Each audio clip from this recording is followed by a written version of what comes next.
దేవానికి వందనాలు అయ్యా. అంతేకాదు నాయన తనకి ఇచ్చిన నీ కుమార్తె జ్యోతికి ఇచ్చిన ఇద్దరు బిడ్డలను బట్టి ప్రార్థన చేయించున్నాను అయ్యా. వారిని మీరు ఆశీర్వదించండి, తన యజమానులను బలపరచండి, వారు చేయించిన పొరపాట్లలో మీరు తోడుగా ఉండండి. మీ సహాయం, నీ కాపుదల, నీ దీవెన, నీ ఆశీర్వాదం వారిపై మెండుగా ఉంచుకొని నడుచున్నాను.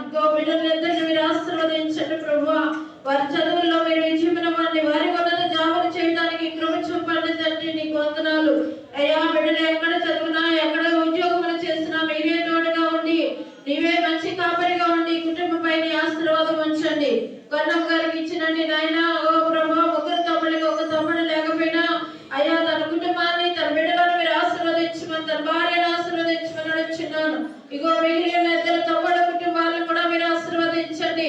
శాంతరాజు తన కుటుంబంలో ప్రభా, శ్రీను తన కుటుంబాన్ని ప్రభా మీరు ఆశీర్వదించమని అడుగుచున్నాను అయ్యా. నీ బిడ్డ యొక్క ప్రార్థన కుటుంబానికి ఆశీర్వాదకరముగా మారుస్తున్నందుకు వందనాలు చెల్లిస్తున్నాను అయ్యా. వారందరూ నాయన ఈ దినం విన్నట్టు వాక్యమును ప్రభా యథార్థవంతులుగా అయ్యా, నువ్వు నిజమైన దేవుడు అని నాయన, సజీవులుగా చేసే దేవుడు, సజీవుడు అని అయ్యా, నువ్వు ఉన్నవాడు అనవాడు అని గుర్తెరిగి ప్రతి ఒక్కరు కూడా నాయన నేను అనుసరించి నడుచుకునే భాగ్యం, నీ రాజ్యాత్మ కొరకు సిద్ధపడే భాగ్యం ఎంచి దినాల్లో, అపవిత్రమైన దినాల్లో నీ బిడ్డలపై నీ మెండైన ఆశీర్వాదాలు వెంటగా కుమరించి మళ్ళా మంచి సాక్షులుగా తీసుకొచ్చినట్లు ప్రభు చూపమని.